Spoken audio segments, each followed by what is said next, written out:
Milei in English presents Milei's speech to CPAC Brazil in July 2024 in his own voice in English through the magic of computers. I apologize for any errors in translation. Hello, everyone.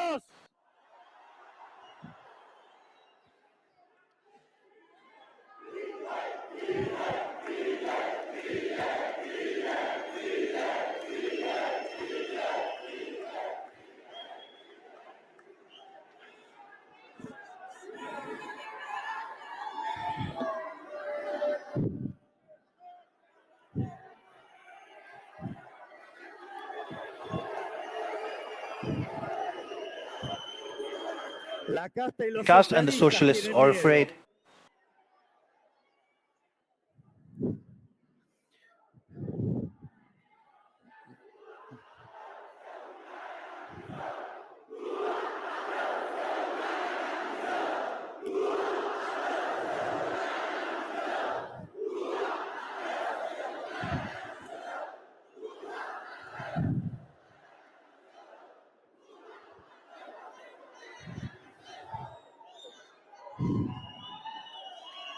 Buenas tardes a todos. Good afternoon to all. I want to thank the CPAC authorities for the invitation and President Jair Bolsonaro and Eduardo Bolsonaro for the warm welcome I have received. It really makes me feel at home, and it is always a pleasure to be among friends. Today, I want to talk to you about the economic and cultural recipe of socialism in Latin America, about the fact that they are wrong and we are right, and how the battle for the destiny of Argentina is being fought since we assumed the presidency. If we analyze the different cases of socialist governments or of the left in Latin America in the last 20 years, you will surely find a series of common denominators that appear together, and that constitutes a true recipe for disaster, both in the economic, in the social, in the political, and in the cultural. Because there is a relationship of causality between all these elements, and it is not a mere coincidence. Today we are going to talk about the economic, political, social, and social issues of them. Social and political parties of the country in Latin America, which are the main reasons for the economic crisis. Today, we are going to talk about the economic, political, social issues of the country in Latin America.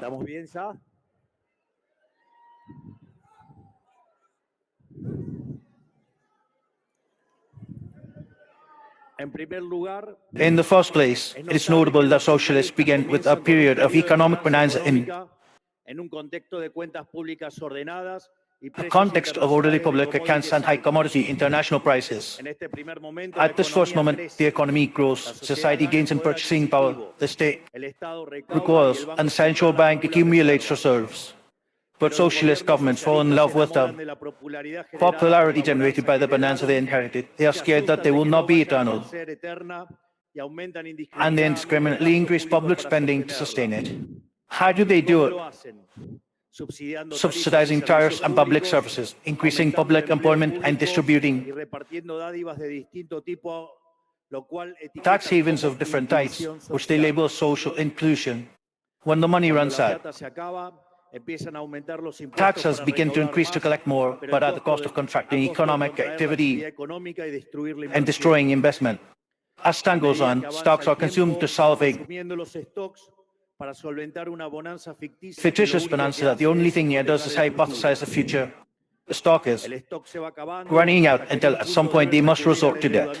They never solve the problem of the fund, which is a vicious circle of expansion of public spending and the consequent tax deficit. They simply look for different ways to continue financing it.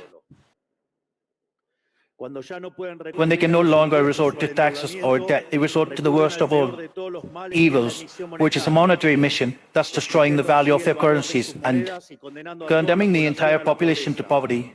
On the way, they put regulation over regulation before each problem that appears in order not to solve the fund problem, and in each of those patches, they invent the business of some friend generating a castle.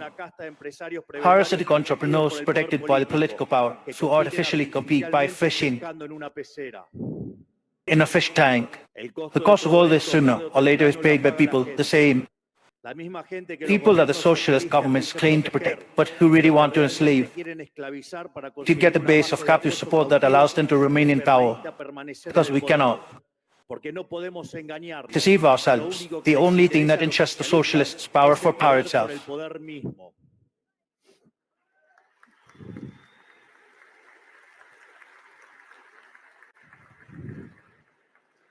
The consequence is that people end up paying in unbridled inflation what they get in subsidies and end up paying in more expensive and worse quality goods. The industrial protection and manufacturing policy that governments purport to benefit their friends.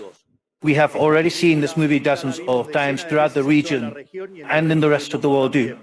It is no more or less than the history of socialism of the 21st century, of which we have so much heard the Latin American brothers speak, and which defend all the populists who are part of the Pueblo group, or which, let's say, was also called the San Pablo Forum.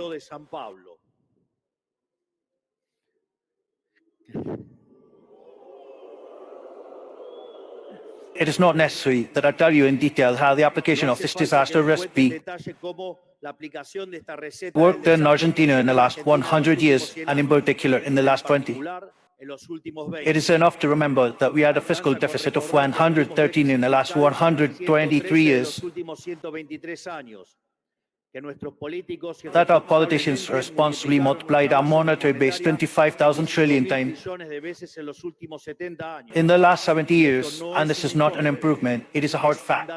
It is enough to remember that since 1975, the percentage of Argentines below the poverty line is multiplied by 10, that we have the same GDP per capita as in 2007, and that the formal economy does not generate genuine employment since more than 10 years ago. And it is enough to see with a lot of anger that, while we were sinking, the rest of the countries that had more liberal economies progressed. But even so, within what is the definitive cases of study of Latin American socialism, the Argentine catastrophe can be taken as an intermediate case. The question is why? Because no matter how much they tried, they never managed to bring the socialist program to its last consequences, because they could never end up subjugating society, because they found a limit in a rebellious people that look for their own freedom, that protects what they net of its own confiscating clause of politicians, and that resists being dominated.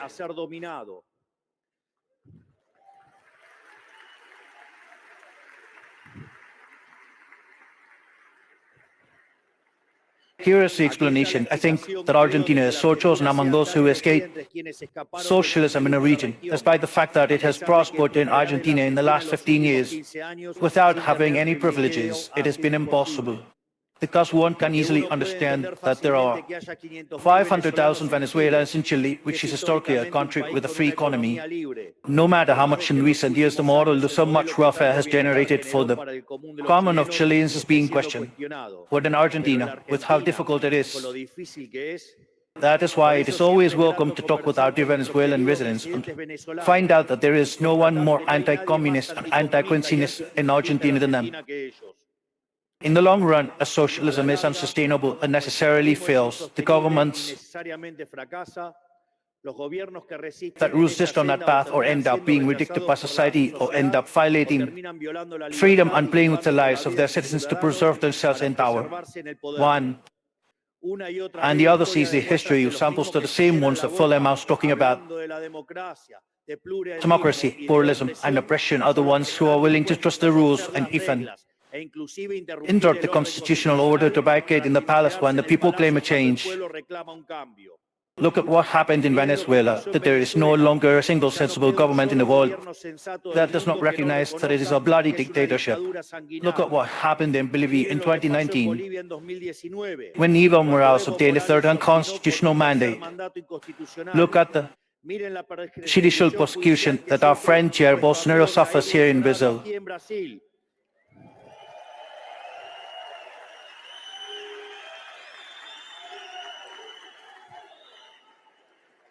And look at what is happening in Bolivia right now.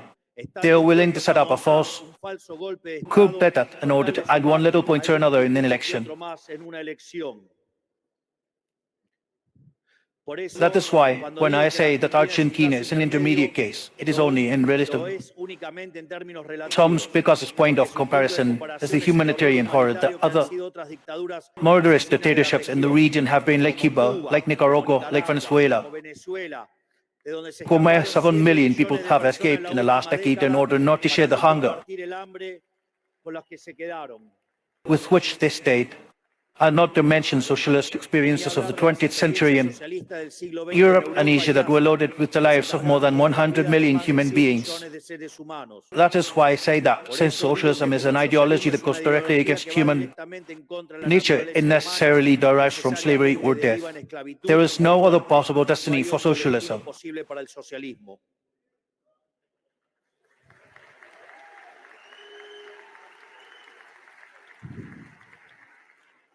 But obviously, a descent to socialism does not happen overnight or leave a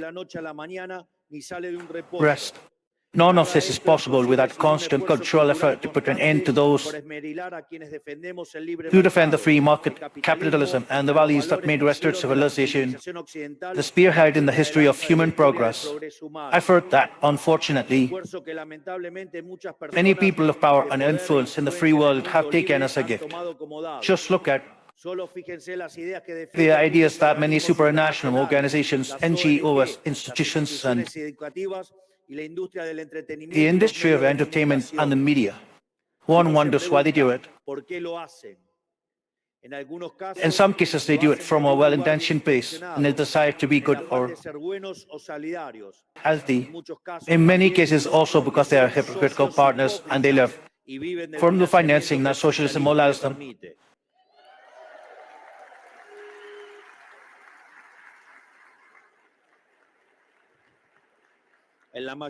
In most cases, I think they do not perceive that they are playing with fire and are buying a closed package that has the tragic consequences that we already know as their destiny. They do not realize how destructive it can be to implement the acidity of socialism because they feel it too far away. But we must understand that the combination between goodism and dirigism leads to the worst of places. The Kurds think that the good intentions and empathy derive from the good results, and they have the hubris to think that by directing the behavior of each member of society, a more efficient joint behavior can be combined. Even if they hack that, they can do it in an optimal way. In other words, they see a problem and assume that the solution is to throw the state on top of it. And that is what they call justice. What Hayek taught us that here lies the fatal arrogance of the human being, and every time the state intervenes, it generates a worse result than if it had not been interfered with. Let us take, for example, freedom of expression, a fundamental value of democracy, and that nevertheless, the main powers of the world are questioned with the excuse of not hurting anyone's sensitivities or respecting the alleged rights of some Nazi minorities who want to impose a minority vision on the rest of the population.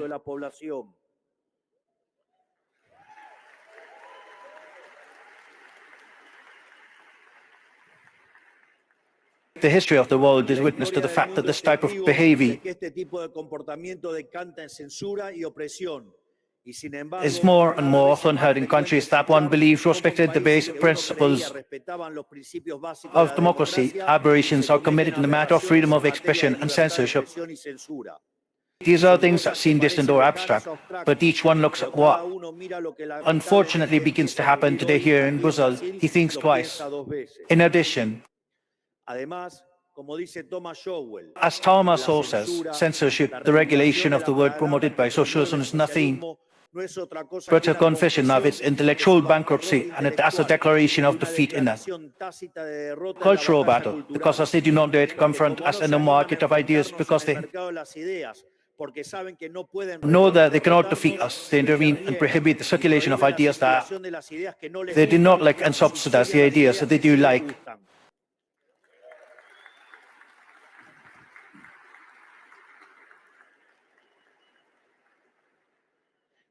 It is time for us to recover the concept of justice from which the owners believe themselves but who have really stained because their justices are the fatal, arrogant, and in the name of the justice that they call social justice, they have committed the most unjust atrocities. In the name of justice, they have expropriated wealth that cost generations to build. In the name of justice, they have invented captive markets for businessmen friends. In the name of justice, they have violated the fundamental rights of the person again and again. In the name of justice, they have taken away from some to give to others who are their children or their friends.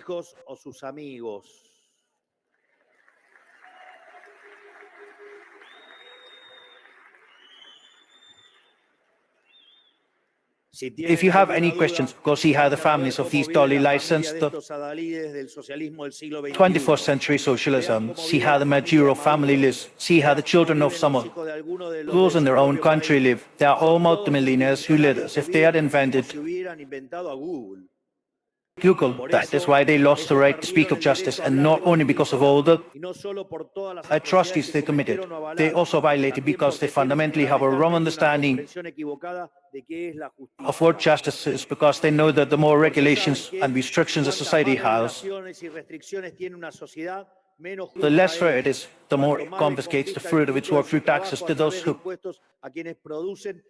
produce, the less fair it is, the more bureaucrats have a state advocated to those who look at what citizens do and spend their days looking for new ways to ruin their lives, the less fair.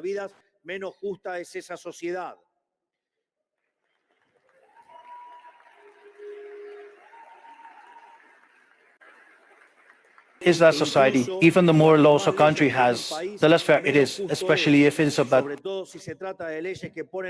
laws that question the pillars of our society and our constitutional right, which are the defense of life, liberty, and property.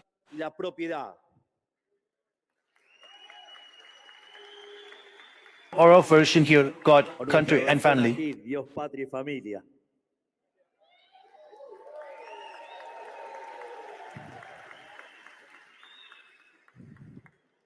Because justice is not that we are all equal. Justice is that one who strives and applies can appropriate the fruit of his effort, and that he does not have to see progress in life.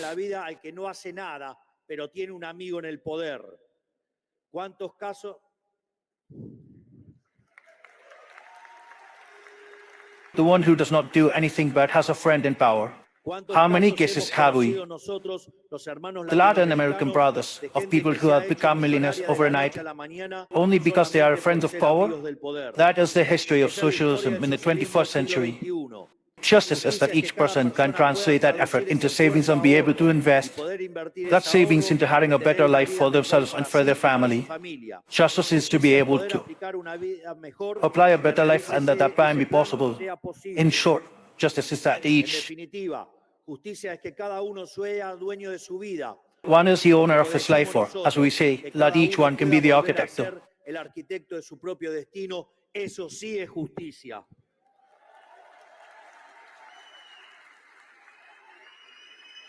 his own destiny. That is justice. That is why it is false to the left is the ideology of the poor and the oppressed. Every day it becomes clear in Latin America that the left is the ideology of the rich, of the powerful who control and have prominent positions in cultural diffusion, all entangled with power, obviously. And every day it becomes clear that poverty is an instrument for those who preach socialism because they are operative. Practice of socialism consists of having the poor as a client of their system, because the day that the poor becomes independent, progresses in life, and leaves poverty, socialism loses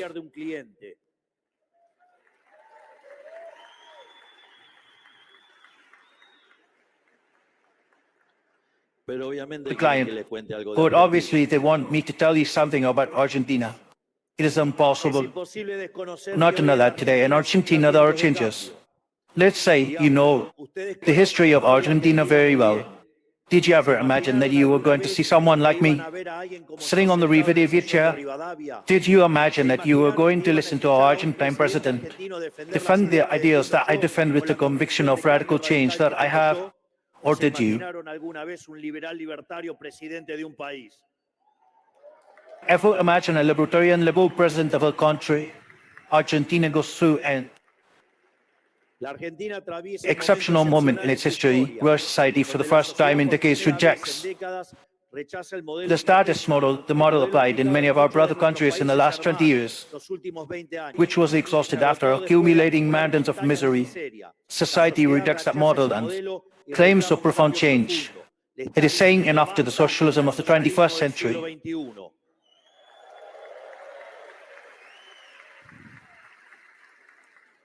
But even after all the damage that socialists have done, after leaving a country with 15 points of consolidated deficit, drowned in debt, and without credible credibility, and that had to be rescued from an imminent re-inflation, after all that they continue to make it impossible to boycott the only way out of the disaster that they themselves generated. At this point in that party, after 7 months of having assumed command of the nation, we are the government that has received the most sticks in the wheel in history, and it is clear that they will not act on everything we try, no matter how much the Argentines need and demand those changes. That is why they have made it impossible to boycott the deregulation of the labor market that we promote, despite the fact that Argentina needs more work and better quality, not less. Despite the fact that it is clear that the only way for there to be more and better workers with more and better companies, and for there to be more and better companies, hiring has to be a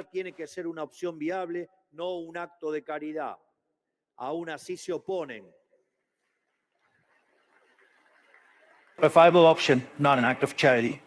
They are still opposed. That is, they are willing to condemn the millions of Argentine workers in order to see the government fail. That is why they have also done everything possible to boycott the promotion of investments. Investments that did not come from the legal insecurity that they themselves generated. We must remember an obvious fact: without private investment, there is no genuine economic activity. And there's no private investment if it is not profitable for a company to invest, period. So either they do not understand the basic purpose of the economy, which makes them unable to govern the country as they have already demonstrated, or they are actively trying to boycott the government and make sure that there is a failure. But all this should not be a surprise to us, because in the end they do not only prefer that we fail, they do not only recommend that we fail electorally, but they need it at a vital level.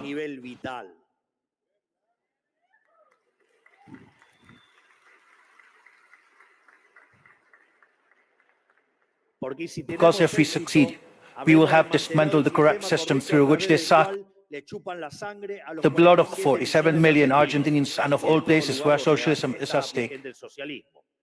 That is why they cannot allow Argentina to do well, because they know that if Argentina does well, they do badly.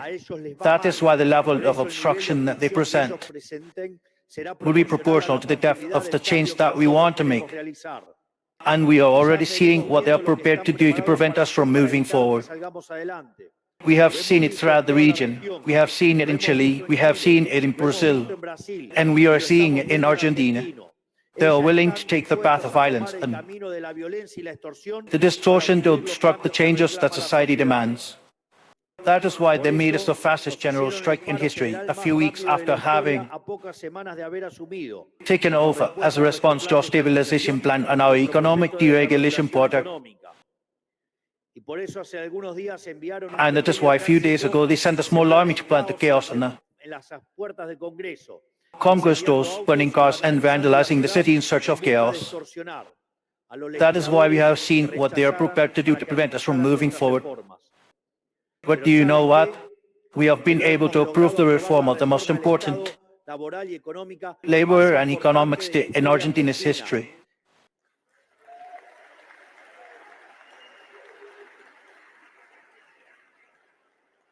We have approved a reform 5 times as big as the one in Yemen, which had been the largest reform in Argentina.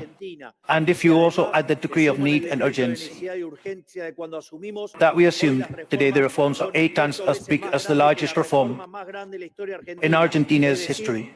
That is, we are carrying out not only the fight against inflation, but we are transforming the Argentine economy.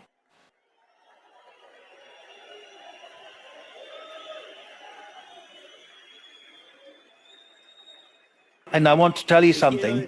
We are going to get out of misery, whether or not the socialists like it, with their support or without their support, because the vast majority of Argentines shows the profound regime change that we promised in the campaign. And they chose it with the best electoral result in decades. And we have the undeniable commitment to comply with the will of the majority. Although the beneficiaries of this corrupt, parasitic and impoverished system move heaven and earth to boycott us, they will not pass, they will not achieve it.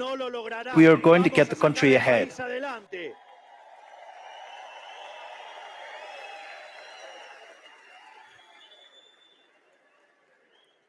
In this sense, I want to thank all those who are here today, who have come to listen to me, and to listen to all of us who defend the ideas of freedom.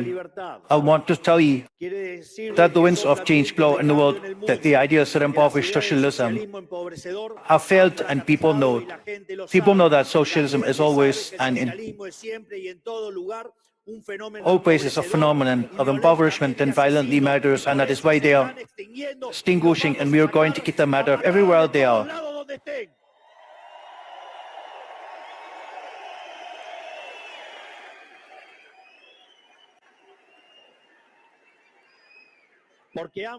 Because they have failed economically, they have failed politically, they have failed culturally, and they have failed socially.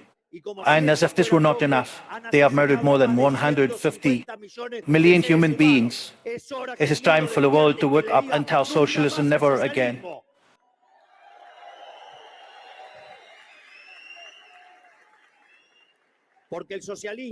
Because socialism is the ideology of resentment, envy, and hatred. But in addition to all that, socialism is the idea of failure. Nobody knows more about this than us, the Latin American brothers. But that wind of change that began in Argentina and today travels the world will reach every corner where freedom is repressed, because the history of the human being is the history of freedom, and there is nothing or no one who can stop it.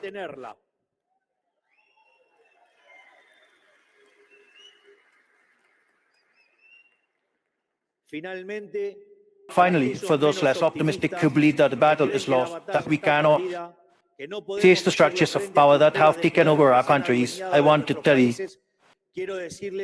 that whoever speaks to us reach where he has reached without any structure, without money, without a political party or support for the traditional means, but with us full of truth and with the unalterable conviction that life without freedom does not deserve to be.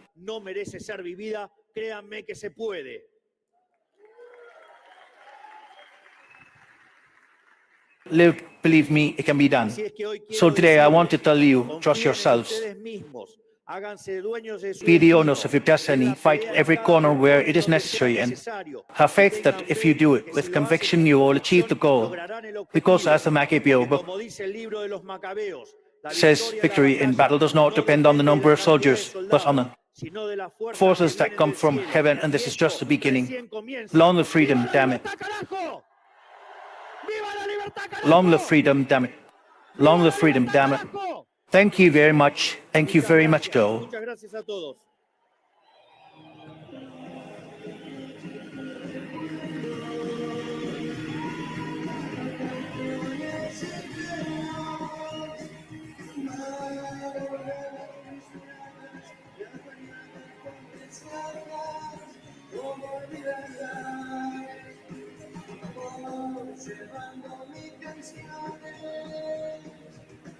Son algo de mis amores.